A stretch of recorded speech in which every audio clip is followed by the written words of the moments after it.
Good evening, Jewel's family. My name is Chase, and I will be sharing tonight's Christmas trivia.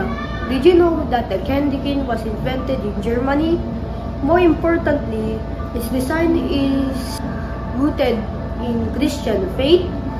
It is shaped like the letter J to stand for Jesus, and the red stripe symbolizes blood that was shed for our sins. That's our little trivia for tonight.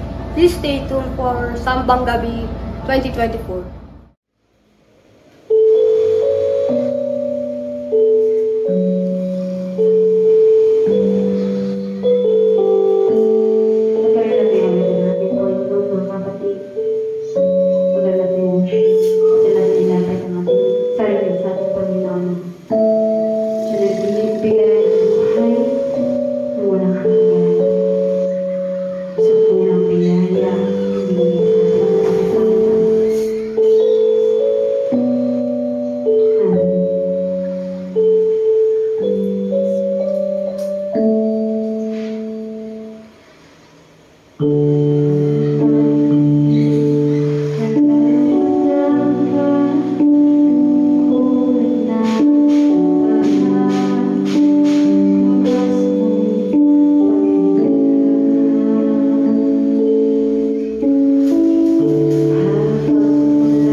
patuloy na maranasan ang presensya ng Lord sa buhay nito, sa gabi nito.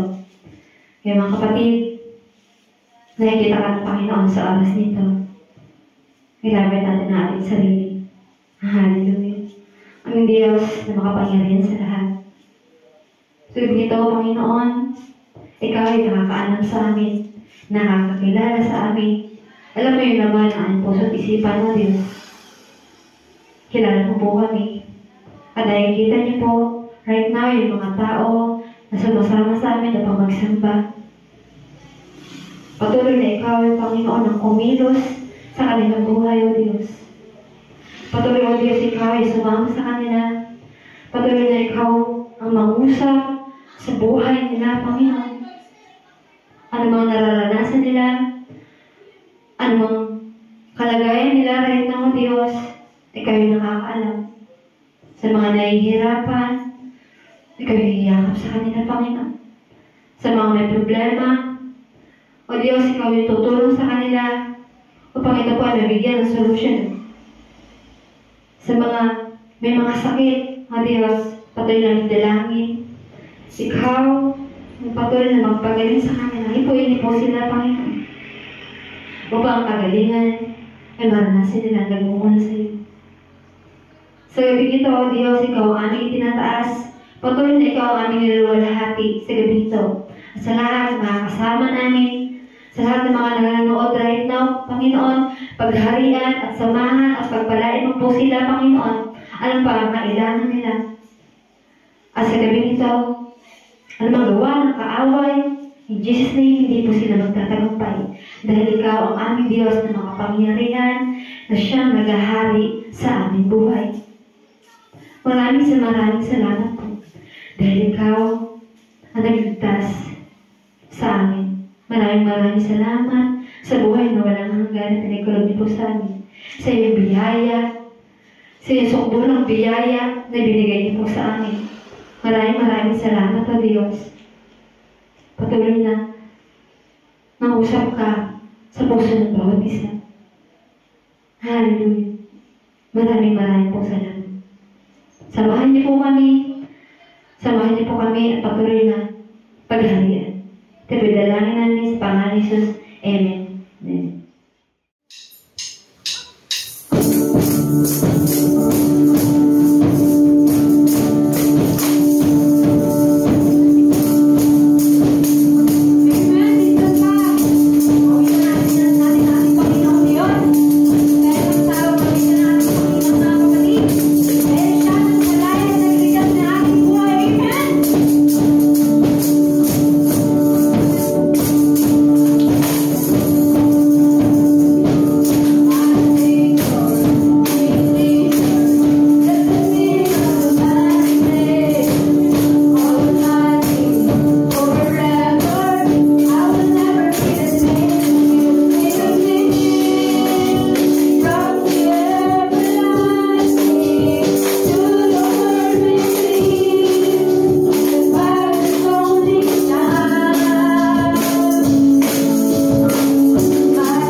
Panginoon. Ako po ang inyong kapatid, si Pastor Pleda ng Sariaya Quezon. Nais ko po ipatutuo sa inyo kung paano ko po nakilala ang Panginoon. Taong 1987 po, nung nakilala ko ang Panginoon. Pero bago ko po siya makilala, dati po akong kaanib ng Iglesia ng Diyos, kay Cristo Jesus, haligi at buhay ng katotohanan. At lagi po sinasabi ng aking kapatid na pastor na umalis ako doon sapagkat mapapahamak ang aking kaluluwa, pero hindi po ako naniwala sa kanya sapagkat napamahal na ako dun sa mga kapatiran doon. Ito po ay nasa lugar po ng Binyang Laguna. Hanggang isang araw po ay umuwi po ako ng Sariaya sapagkat nagtataka po ako sa aking sarili bakit gusto ko po umuwi ng Sariaya. Siguro dahil nga ako ay pinag-prepare na po ng aking kapatid. Umuwi po ako ng Sariaya at pagdating ko doon po ay araw po ng revision. Sinabukasan po ay Friday. Meron po palang gawain ng pananambahan. Kasi ito ginagawa po sa Sariaya Elementary School. At lahat po ng mga kamag-anak ko po ay umuwi ng bayan at doon po sa amin natutulog. Sapagkat buong pamilya ko na po pala ay nakakilala sa Panginoon na sa pamamagitan po ng aking kapatid na pastor. At doon po dahil nga ang aking mga kamag-anak po ay nasa Liginang, umuwi po sila ng bayan at sa bahay po sila natutulog ng release ng gabi para Friday po ay sama-sama po kami sasamba doon sa lugar na yun. At pinagbigyan ko po ng kapatid ko. Ako po dumating ng pananambahan. At habang ako po ay naandun, ako po ay na-bless doon sa kanilang pag-aawitan. Sa awit pa lang po ay nagmensahe na ang Panginoon sa akin. Talagang napakabuti po ng Panginoon. Talagang andun yung paghipo niya po sa akin. Na nung mga time po, nagmimensahe na po palang Panginoon sa akin sa pamamagitan po ng kanyang awitin. Hanggang sumunod na Webis po, ako po ay hindi po makatulog. At habang ako po ay hindi makatulog, ay ginawa ko po, pinuntahan ko po yung tray ni nanay. Nagkalkal po ako doon ng makakain sapagkat ang nanay ko po ay bus vendor. Marami po siyang tindang mali doon at hindi. Ginawa ko po ay tinalgal po yung kanyang tray. May nakita po ako doon truck. Nakita ko yung truck na pinuha ko po at aking binasa. Habang binabasa ko po doon, nakalagay doon na gusto mo bang maranasan ang bautismo ng Espiritu Santo? Sabi ko, napaisip po ako, sabi ko, totoo kaya ito? Hindi naman ako po binasa ko po doon at nakalagay po doon ay kailangan kilalanin mo muna ang Panginoong Isus bilang Panginoon at bilang sariling tagapagligtas. Sumunod po ay aminin mo ang iyong kasalanan at humini ka ng tawad sa Panginoon. Pagkatapos po ay sumunod ka sa kanyang pinag-uutos. Ginawa ko po, ako po ay nanalangin, inuhul po sa Panginoon. At dahil nga po ako nakakaatin po ng panambahan, ginaya ko po yung ginagawa nila, nagpuri, umawi po sa Panginoon at nanalangin ako. Habang ako po nag-pray, may naramdaman po ako na bumaba sa aking ulo ng mainit at malamig hanggang sa aking buong katawan, hanggang sa aking paa. At ako po'y nagulat. Kasi nakapag-pray po ako ng isisipid. Pag-pray ko ulit ang aking mga magulang, mga kapatid, hanggang ako po'y galak na galak. Hanggang ako po'y parang kumbagang napuno ng pag-ibig ang aking puso para sa Panginoon na ang ibig sabihin ko ay first time ko pong na-indab. Na-indab po ako sa Panginoon. At kinabukasan, hindi ko mawala sa akin ang Panginoon. Lagi mo siyang nasa aking isip, lagi siyang nasa aking puso. At ako po galak na galak sa Panginoon at ayun, isa ko pong naramdaman, hindi po ako nagugutom. Hindi po ako nauuhaw. Hanggang sa, ipinipunto ko po doon sa aking mga kaibigan nung ako po bumalik na yun sa aking mga kasamaan ko sa Iglesia ng Diyos. Haligat ko ay nakapsuhalan. Nababasa ko po ang kanilang iniisip, nagugulat ako na nagsasabi ko na sila natatakot. Meron naman na nagsasabi sa kaisipan ko na ako ay nasisiraan ng puno. Hanggang isang araw po ay umuwi po uli ako sa amin. At sa pananambahan po doon, ako po nanalangin sapagkat iba na nga po yung pakaramdam ko. At isang araw, nausap po ng aming ministro, sabi ko, naniniwala po ba kayo sa bautismo ng Espiritu Santo? Sabi nila, hindi sila, nung ko lang nalaman na Diyos Ama lang po pala sila, hindi po nila tinatanggap ang Panginoon ito. Kaya sabi ko, Manuel, kung di po ba ang puro may tatlong bahagi, yung po kanyang pulbura, yung palito at yung bahay, ganun din po ang Panginoon, ang ating Diyos. At nung mapag-alaman ko po na ganun, nagpasya na po ako, naaalis na po ako sa akin na pananampalatayang noon. At ako po ay tumalikod na po doon at umuwi po ako sa amin at ako po yung nanambahan. At pagkabalik ko po ng Binyang Laguna, naghanap po ako doon ng lugar na pwede ko panambahanan. Pero kahit po ako ay nakakilala ng Panginoon, hindi pa rin po ako totally nagbago. nandun pa rin na nagpapatuloy po pa rin ako sa aking mga dating ginagawa. Hanggang isang araw, ang nanay ko po ay nakita po yung simbahan po dito sa may Calipablo, yung akong viewers ministry. Sabi ng nanay ko, ay nung time po ay lumipat na kami ng bahay, dito nga kami nakapunta sa Calipablo.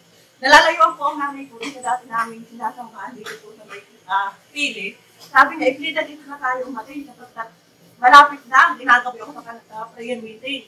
Ay sabi ko, sige, pwede hanggang doon nga po, nakalala ko si Pastor Felix, doon kami nagpatuloy ng pananambahan. At hindi ko na, dumaan po marami daw, hindi ko akalain ako po ay napatayo bilang pastor ko ng Jewish Ministry. Kahit marami pong mga gawain na bibigay sa amin na kailangan kami mag-umayo, mag-ibanghelyo. Pero hindi pa po totally ako na talagang ang buhay ko ibibigay sa Panginoon. Hanggang isang araw, dumating ng kapatid ko, galing pong Amerika, nagkaroon po siya ng Bible study.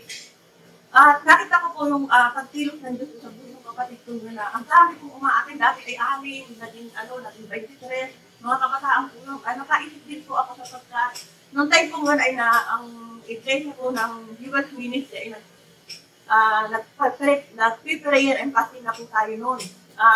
Pinaisip sa akin ng Panginoon, isang gabi po ako na nagminip, na ako daw po ay nakahiga, natutulog po ako, ako nasa kama. Ang ginagawa ko daw po, ako kumakain, lang nakahiga. Tapos, ang kinakain ko po gulay. Napaisip ako, pagkagising ko po, sabi ko, Lord, ano ibig sabihin nun? Ibig sabihin, wala akong ginagawa. Tapos, kinakain ko pa ay gulay. Ibig sabihin, parang pambata. Kaya ang ginawa ko, nilalangin ako, sabi ko, Lord, hindi ko mapapayag na maging ganun yung aking gawain. Kaya, pinalakas po ako ng Panginoon, hinangkapan niyo po ako ng kapangyarihan. At dahil nga po ang prayer namin, yung prayer po, ala ko po, tatlong kaluluwaran yung pag-pray, pero ang inilagay sa akin ng Panginoon ay 3 lugar. Yung pong lugar ng Kasadya, Calipablo, at Villa Emilia po. Yung lugar na kung saan po ako nakatira. At ginawa ko po, dahil nga po ako ang aking pong trabaho, ako po ay nag-aabo, nag-busy. Lahat po ng aking show, invite ko. Invite ko po na, at hindi na Bible study, may gawain kami ng Sabado. Nag-is pa naman po sila, sabi nila, sige, atin kami at kahit walang problema, kahit na kung nakakapagod, tulungan kami ng merienda para may makakain po dun sa mga atin. At pagkatapos po namin, ako nagulat po sa nag-ilisod kasi marami pong nanay, unang araw po ay maraming nanay po umaten. At nakakatuwa na nagpapatuloy yung gawain po dito sa lugar po ng Villa Emilia. At sabi ko, ang sarap-sarap ng pakaramdam po pala na ang ating buhay ay nagagamit ng Panginoon. Hanggang sa nanaginip ko ako muli, nanaginip ko po, nakita ko doon na ito po lugar na ito po kasi pinagdadausan namin ng Bible study. Bumaha po itong lugar na ito, pero yung baha po ay malinaw na tubig. Pero pagdating po doon sa dulo, may malapit po sa bahay ng kapatid ko ay umiting yung tubig. Alam ko, ang tubig ay salita ng Diyos. Umaapaw po ang salita ng Diyos dito sa lugar namin. Kaya nanalangin ako, Lord, na akin po yung pagpakalang ibibigay mo po sa aming tahanan. Pero nire-reject ko yung mga hadlang na pwedeng gawin ng kaawit sa pangalan ng Jesus. Balutan mo po kami ng banal mong dugo. At nga po, nakakatuwa akong ginagawa ng Panginoon habang ginagawa namin yung prayer and fasting. Maraming pagsubok po, maraming ginagawang paglilinis ang Panginoon sa aming gawain sa buong iglesia. Pero alam niyo po ba, sa aming ginagawang prayer and fasting, doon po kami pinalakas, pinatatag ng Panginoon, na kagaya po ng ginto na pinadadaloy niya ang pagpapala sa kanyang mga anak. Kaya po ng ginto na dinadalinsay. Tinitingnan ng Diyos kung gaano po kalaki ang ating pananampalataya, kung gaano po kalaki ang pagmamahal natin sa Panginoon. At yun nga po, nang makilala ko po ang Panginoon, hindi ko po makakalimutan verse, ayun po, aklat po ng yan, 8:32. Sabi niya doon, makikilala mong katotohanan at ang katotohanan ang magpapalaya sa inyo. Kaya nung nakilala ko po ang Panginoon, nakilala ko po ang katotohanan, nakalaya po ako dahil dating katoliko, dati po na kasama sa Iglesia ng Diyos, naligas mo rin ang katotohanan. Wala pong ibang katotohanan kundi ang ating Panginoong Jesus. Kaya, nung time din po nananalangin ako na, Panginoon, bigyan mo naman po kami ng bahay na magiging comfortable po kapag mayroon pong taong dumarating sa amin. At habang ako po nag-pray, pinatalooban po ng Panginoon, sabi ko ng Panginoon sa akin, ipag-pray mo ang nanay mo. Sabi ko sa isip ko, bakit sa nanay ang susupray ko? Ay ako humihingi. Pero sabi ng Panginoon, Kayo sa nanay mo umarating ng pagpapala, sa nanay mo magpapasya, at pinag-pray ko po yun. Ganun po pala talaga pag tayo nalanalangin. Tinuturo pala ng Panginoon kung paano tayo manalangin ng tama. Pinag-pray ko po si nanay na, Panginoon, bigyan po si nanay ng katapangan na magpagawa ko ng bahay. Nagkasakit po si nanay, paglabas po niya ng ospital, talagang 20,000, sabi niya po ay magpapatayo na tayo ng bahay. Dito sabi ko, magkano pera mo? 20,000, ha? Ay, ano, paano natin mag-ipatayo? Pero sabi ko sa kapatid ko, ay hindi pa rin yung sinasabi ng nanay. Na may patayo po yun, ginalaw mo kapatid itong babae siguro sa akin. Nasaan ang pinatayong bahay ni nanay? Ano, aray, parang ganda. Pero hindi sabihin, ano po, yung bahay ng baon. Pero sabi niya, mag-text ka dun sa kapatid ko, sabihin mo, nagpapagawa na tayo ng bahay. Ayoko, nahihiya ako kasi mapapadala lang niya ng ng pera pagpapagamot kay nanay. Pero sinat ko pa rin po hanggang aga yun po may ayari, pray ko Lord, wala na po kami pambiling bubong, pagtatagunan, hawak ko po yung yung haligi ng puti ng bahay namin. Unti-unti pong pinagpo ng Panginoon yung pangangailangan po ng bahay namin. At 3 taon po yun na bago po yung natapos. At sa biyaya po ng Diyos, pinagtalo po ng Panginoon yung lahat ng aking pong mga pangarap. Yung mga kahilingan ko po ay pinagtalo ng Panginoon habang ako po ay naglilingkod sa Panginoon. Habang tayo pinaglilingkod sa Panginoon, kasunod po natin ang maraming pagpapala. Sabi nga po, kahit hindi na po natin hingin. Sa biyaya din po ng Diyos, nakatapos po ng pag-aaral ng anak ko. Sabi ko sa Panginoon, Lord, doon sa akin lang po, di makakatapos ng pag-aaral ng anak ko. Kasi po, ang anak ko po ay maliit pa lang siya. Ako po magtitinda lang sa school. Sabi ko, ang tinikita ko para lang sa pagkain namin. Pero alam niyo po ba talagang napakabuti ng Panginoon, napakadakila po ng Diyos na ating po pinaglilingkuran. Mula po sa pinakamalaki hanggang sa pinakamaliit, sinagpo po ng Panginoon ang pag-aaral po ng anak ko si Aiden. Ang akin po ay nasa Saudi na po siya, nagsatrabaho po rin bilang nurse. Talagang masasabi ko po, ng ating Diyos na pinaglilingkuran ay kahanga-hanga. Hindi po siya nagpapabaya. Gaya na sinabi niya po sa awit 23, si Yahweh ang aking pastor, hindi ako magtutulak, hinahihintay niya ako sa nalinaw ng aking dati. Ang ayon sa pangako na nagulong. Ganun po po na ating Panginoon, magtiwala lang po tayo sa Kanya. Kaya ngayon po, ang aking buhay po ay binigay ko na po sa Panginoon. Sabi ko, hanggat may buhay ako, hanggat may hilinga, magpapatuloy ako na maglingkod sa Panginoon. Ngayon po, positido po ako na ang buong kapitbahay ko po ay nakakilala sa Panginoon. Sabi ko, hindi na po kailangan lumayo pa. Dito pa lang sa lugar namin, marami pang hindi nakakilala sa Panginoon. At sa biyaya po ng Panginoon, ang Villa Emilia po, dito po, pamula ko doon yung kasunod ko po, hindi pa po, pero pamula ko dito sa palibot na ito, marami na po nakakilala sa Panginoon. Lahat po sila ay mga buwan at hindi dyan. Kaya ako po nag-bless na talagang maging kayo din po, magpagamit po kayo sa Panginoon. Sabihin po natin mahirap ang buhay, pero yung pangako po ng Panginoon sa aklat po ng Mateo 28, verse 19, sabi niya doon, humayo kayo at tuloy mong alagad ang buong bansa, kaya niyo sila sa pangalan ng Ama, ng Anak, at ng Espiritu Santo. At ang sabi niya doon ay, ang kanyang pangako, kasama niya po hanggang sa huling panahon. Ibig sabihin ay hindi po tayo pababayaan ng Panginoon. Basta sumunod lang po tayo sa kanyang pinag-uutos. At dahil nga po sabi ko, sa mga pakain, pamerienda, hindi po pinagkukulang ng Panginoon. Maalis po ang aming mga nakikinig ng salita ng Diyos na sila po ay may galak, may sigla, may lakas, at sabi nga ay para silang may mga tinik na naalis sa kanilang mga katawan. Kasi ito habang ginagawa ko itong bahay namin, ito play na itong sarili, sabi ko, Lord, lahat po nagpapasok sa aming bahay, sila po ay mabubon, at sila po ay makakakilala sa Panginoon. Ang tagal po bago bininig ng Panginoon yung aking prayer na yun. At ito nga po, pinangyayari na po ng Panginoon, binuksan po ng Panginoon ang aming tahanan para po sa kanyang salita. At madami pong makakapagbahay ko po ang nakakakilala sa Panginoon. At kapag araw po talaga ng Sabado, tumitigil po sila ng kanilang mga ginagawa upang makinig po ng salita ng Panginoon. Lamang po mga kapatid at nawa ay pinagpala kayo sa mga katuto kung gaano po kabuti at nakakila ang ating Diyos sa pinaglilingkuran. Magtiwala lang po tayo sa kanya na lahat ay kayang gawin ng ating Diyos sa makapangyarihan. Sa pangalan ng kanyang anak na si Jesus. In Jesus' name, amen and amen.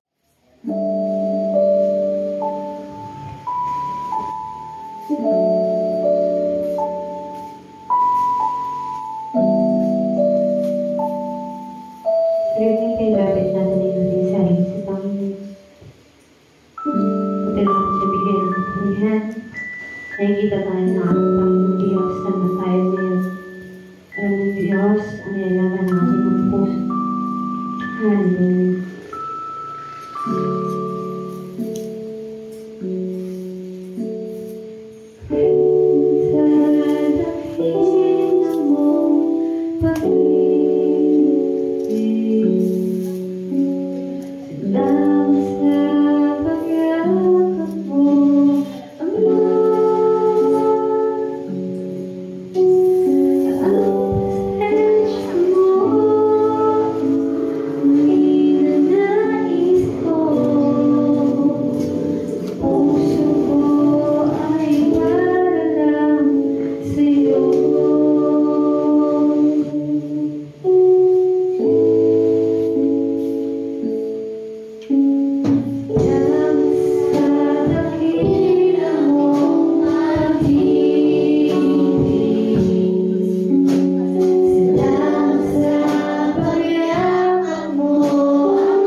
describe it, but I can contain it, can't keep it to myself.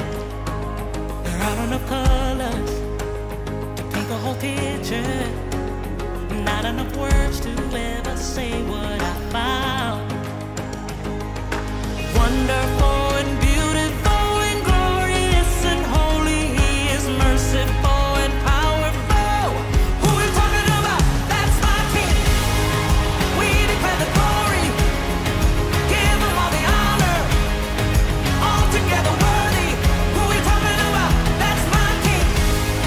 There's no one before you. Yes, we will adore you. All of this is for you. Who we talking about? That's my King. Jesus, you're my King. Hey, I'm not letting the rocks cry without joining the chorus. There aren't enough notes to make the harmony. It's the song of the angels to all of the ages. It's all of the earth and heaven symphony.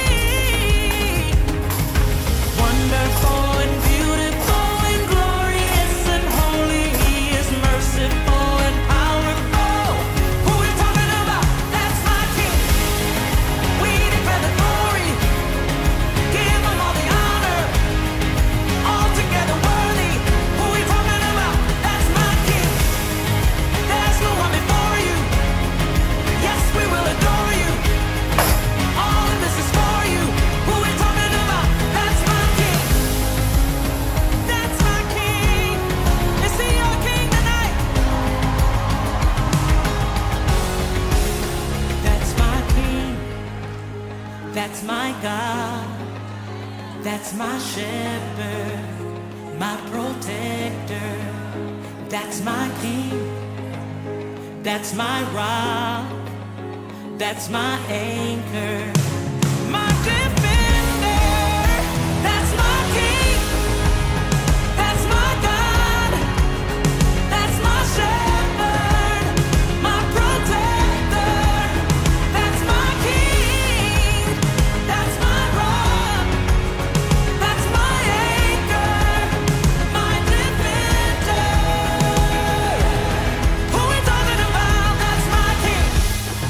We declare the glory, hey, give Him all the honor, altogether worthy. Who we talking about? That's my King. Yeah, give Him all the honor, altogether worthy. Who we talking about? There's no one before you. Hey,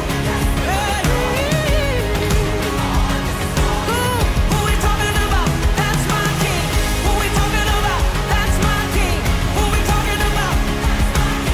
Who we talking about? Who we talking about? King of kings, King forever, God you reign. That's my King. Yeah, yeah, yeah.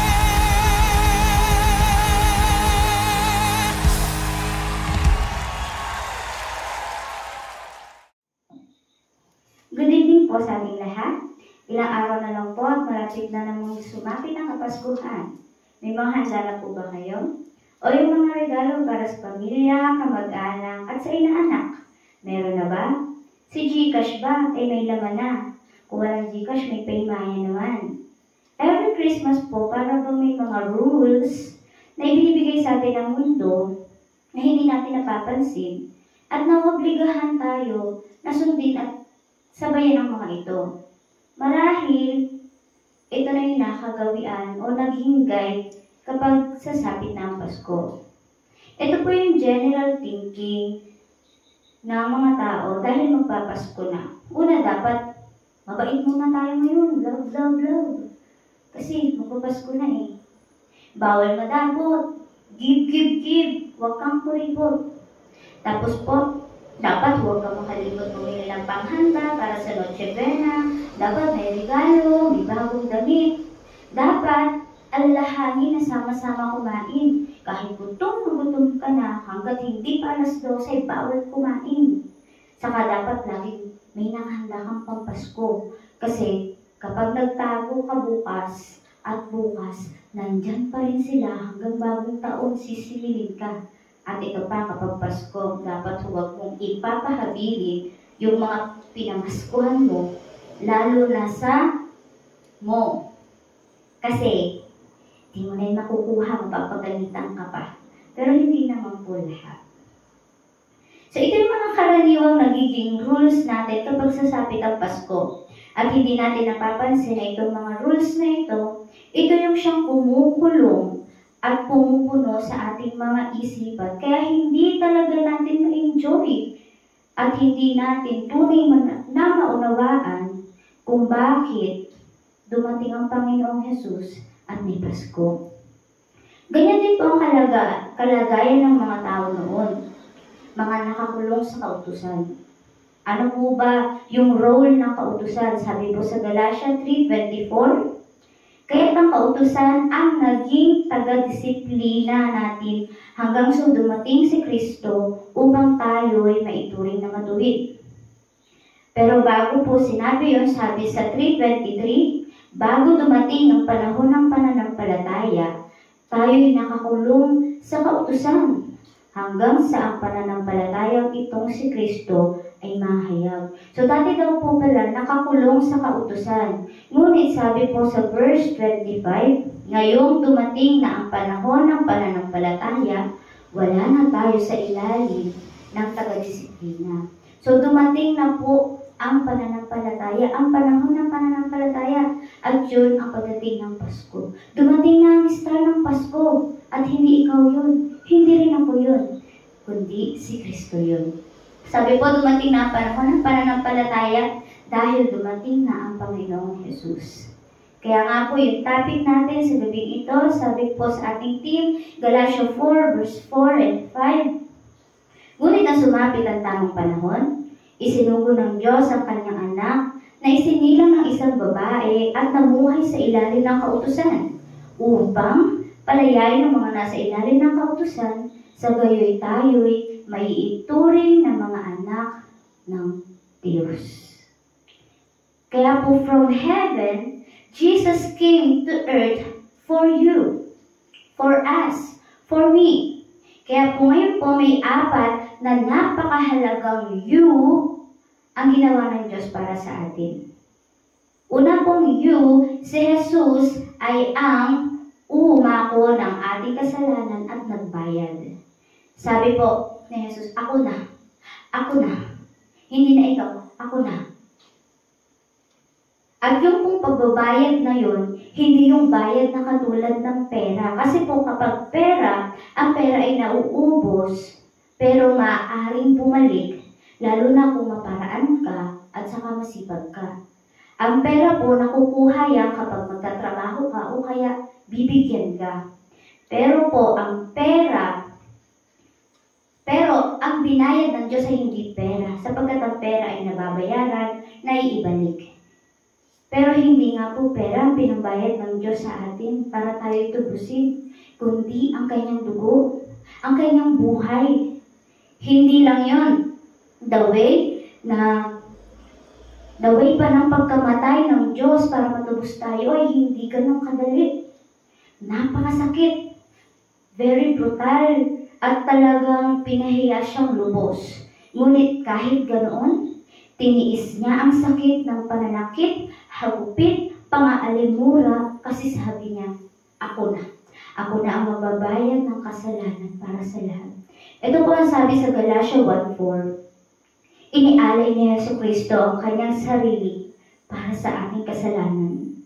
Ganon din po ang sinabi sa Galatia 3:13. Tinubos tayo ni Kristo mula sa sumpa ng kautusan nang siya ay isinumpa para sa atin. Jesus from heaven came down to earth for you, at siya ang umako ng kasalanan at nagbayad para sa atin. Pangalawa pong you, siya po ang umibig na walang kapantay sa atin. Kahit makasalanan ka, tanggap ka, at mahal ka niya. Kahit anong kalagayan mo, mahal ka ng Diyos. Kaya nga dahil sa pagmamahal niya sa atin, willing siyang isacrifice maging ang kanyang buhay? Sabi niya, ako na lang, hindi na ikaw. Ako na lang. Ako na lang ang masasaktan, ako na ang mamamatay, ako na ang magsasacrifice. Hindi po ba sa mga magulang, madalas yan yung nababanggit ng mga magulang lalo na kung nakikita nila na nahihirapan o may sakit ang kanilang mga anak. Sabi nila, kung pwede nga lang sana ako na lang. Kung pwede sana ako na lang ang may sakit. Ito po ay mga signs ng unconditional love na you're willing to volunteer without anything in return kahit kapalit pa ang buhay mo. Ang pagmamahal sa atin ng Diyos, sabi niya, ako na lang ang masasaktan, huwag na ikaw. Ito po yung sabi sa Romans 5:8. Ngunit pinatunayan ng Diyos ang kanyang pag-ibig sa atin nang mamatay si Kristo para sa atin noong tayo makasalanan pa. Jesus sacrificed His life for us. From heaven, bumaba siya sa lupa para maging tao at mamatay, masaktan, mapahirapan. Para lang hindi na ako, hindi na ikaw, hindi na tayo ang maparusahan at mapahamak pa. Dahil nasa Kanya ang kaligtasan, mahal na mahal tayo ng Diyos noon, ngayon, at magpakailanman. Ito po ang ating Panginoong Hesus, siya yung umibig sa atin na walang kapantay. At ang pangatlo pong you, sa Jesus din po ang umunawa at tumanggap sa atin. Tanggap kita maging sino at ano ka ba. Yan po ang Panginoong Hesus. Without judgment o panghuhusga, tanggap tayo ng Panginoon. Sabi po sa Galatia 3:26, dahil sa inyong pakikipag-isa kay Jesus, kayong lahat ay mga anak ng Diyos sa pamamagitan ng pananampalataya. Dahil sa ating pakikipag-isa at pananampalataya sa Panginoong Hesus, tayo'y Kanyang mga anak. Ganon rin po ang sinasabi sa Juan 1:12. Subalit ang lahat ng tumanggap at sumampalataya sa Kanya, sa ating Panginoong Hesus, ay binigyan niya ng karapatang maging anak ng Diyos. Ang sabi po, maging anak. Sabi niya, anak hindi lang bilang saling pusa o kaya sabit lamang. Hindi po.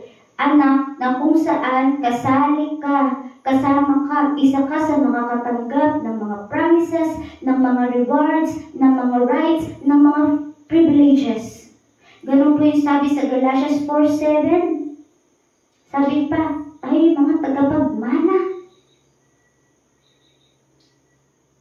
Kaya po, tayo'y magiging anak ng Diyos sa pamamagitan ng pagsampalataya sa Panginoong Hesus na ating buong puso.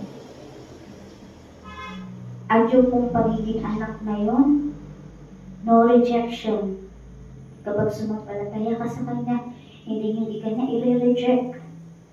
No requirements, walang high requirements. Dapat ganito ka, dapat ganyan ka. No screening, walang ganon. Walang audition. Sumampalataya tayo sa Diyos, maniwala sa Kanya, and open arms. Welcome na welcome ka sa Panginoon. No background check. Ang sabi po, ang lahat na sumampalataya at nakipag-iisa ay may karapatang tawaging anak ng Diyos. Ganun po ang Diyos. Handa siyang umunawa at tanggapin tayo, maging sino man tayo. Sabi niya, tanggap kita, maging sino at ano ka man, ano pa ang nakaraan mo, basta makipag-isa ka, sumampalataya ka sa akin.